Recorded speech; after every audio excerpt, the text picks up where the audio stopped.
Hello student, তোমরা কেমন আছো? আশা করি তোমরা সকলেই ভালো আছো। প্রতাপ একাডেমি কোচিং পরিবারে তোমাদেরকে সকলকেই স্বাগত জানাই। তোমরা যারা ক্যালকাটা ইউনিভার্সিটির আন্ডারে থার্ড সেমিস্টারে পড়াশোনা করছো, অর্থাৎ থার্ড সেমিস্টারে সিবিসিএস, অর্থাৎ তোমাদের যাদের থার্ড সেমিস্টারে ইতিহাস জেনারেলের সাপ্লি রয়েছে, আজকের এই ভিডিওতে যে প্রশ্নগুলি আমি 1 মার্কসের, 5 মার্কসের ও 10 মার্কসের গুরুত্বপূর্ণ প্রশ্নগুলি আলোচনা করে দেব।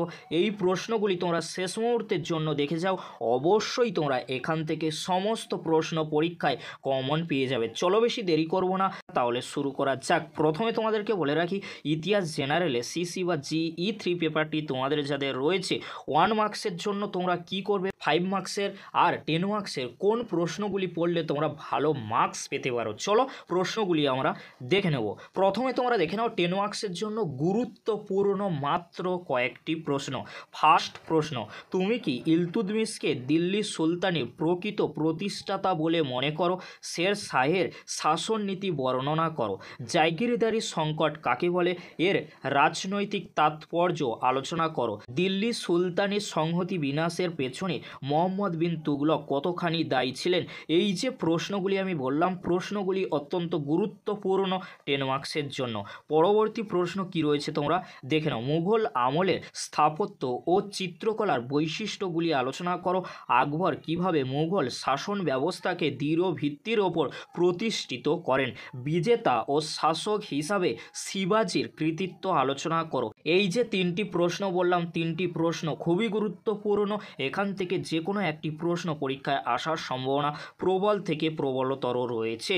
পরবর্তী প্রশ্ন কি রয়েছে তোমরা দেখে নাও। ইলিয়াস শাহী বংশ কোন দিক থেকে বাংলার ইতিহাসে এক নতুন অধ্যায়ের সূচনা করে?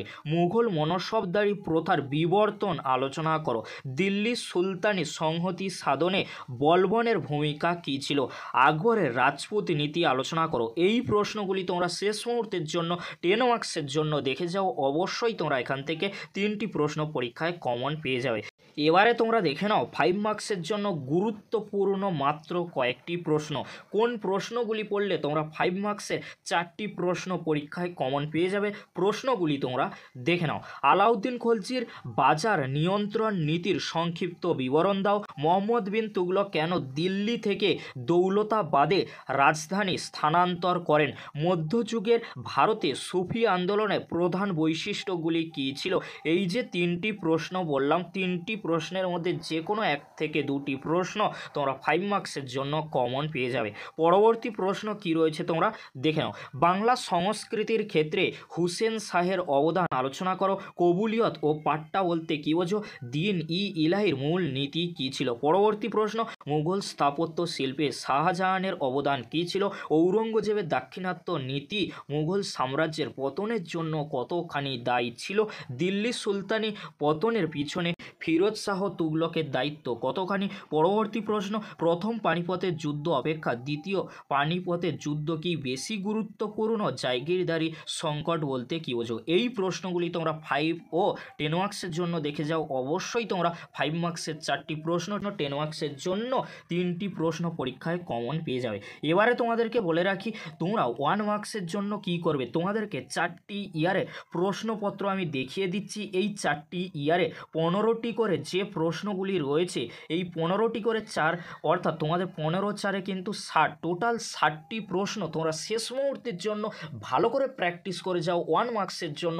অবশ্যই তোমরা এখান থেকে তোমাদের প্রশ্নপত্রে এই 4টি ইয়ার থেকে 12 থেকে 13টি শর্ট প্রশ্ন, অর্থাৎ এসএ কিউ প্রশ্ন কমন পেয়ে যাবে। আবারও তোমাদেরকে বলে রাখি, 2020, 21, 22, 23 এই 4টি ইয়ারের প্রশ্নপত্র তোমরা ভালো করে দেখে নাও। এই প্রশ্নপত্রে যে প্রশ্নগুলি শর্ট প্রশ্ন, অর্থাৎ এসএ কিউ প্রশ্ন হিসাবে এসেছিল, প্রশ্নগুলি তোমরা শেষ মুহূর্তের জন্য দেখে যাও, অবশ্যই তোমরা এখান থেকে 12 থেকে 13টি প্রশ্ন, অর্থাৎ এসএ কিউ প্রশ্ন কমন পেয়ে যাবে। প্রথমে তোমরা দেখে নাও 2023 সালের প্রশ্নপত্র, অর্থাৎ ইতিহাস জেনারেলে সিসি বা জিই 3 পেপারের প্রশ্নপত্র কেমন হয়েছিল। 15টি ছোট প্রশ্ন তোমরা দেখে নাও, আমি আলোচনা করছি না। এবারে তোমরা দেখে নাও 2022 সালে প্রশ্নপত্রে থাকা প্রশ্নগুলি, অর্থাৎ 15টি এসএ কিউ প্রশ্ন তোমরা দেখে নাও। বিভাগ কয়ে কিন্তু রয়েছে 15টি এসএ কিউ প্রশ্ন, ভালো করে দেখে নাও। এবারে তোমরা দেখে নাও 2021 সালে ইতিহাস জেনারেলে প্রশ্নপত্র কেমন হয়েছিল, 15টি ছোট প্রশ্ন অর্থাৎ এসএ কিউ প্রশ্নগুলি তোমরা দেখে নাও। এবারে তোমরা দেখে নাও 2020 সালে ইতিহাস জেনারেলে সিসি বা GE3 পেপারের প্রশ্নপত্রে যে 15টি এসএ কিউ প্রশ্ন রয়েছে তোমরা ভালো করে দেখে নাও। এই টোটাল 60টি প্রশ্ন তোমরা শেষ মুহূর্তের জন্য ভালো করে দেখে যাও। আর এই প্রশ্নের উত্তরগুলি পেতে অবশ্যই তোমরা আমাদের চ্যানেলে প্রিভিয়াস ইয়ার ইতিহাস জেনারেল বলে সলভের ভিডিও বা তোমরা এসএ কিউ সাজেশন বলে সার্চ করলে পেয়ে যাবে। আশা করি তোমাদেরকে বোঝাতে পারলাম। এই প্রশ্নগুলি তোমরা 1, 5 আর 10-এর জন্য দেখে যাও। অবশ্যই তোমরা ইতিহাস জেনারেল পেপারটি নিয়ে চিন্তামুক্ত থাকবে, তোমাদের সাপ্লি ক্লিয়ার হয়ে যাবে, তার সাথে তোমরা ভালো মার্কসও কিন্তু পেয়ে যেতে পারো। আজকের যদি এই ভিডিওটি হেল্পফুল মনে হয় অবশ্যই ফ্রেন্ডদের কাছে বেশি বেশি করে শেয়ার করে দিও।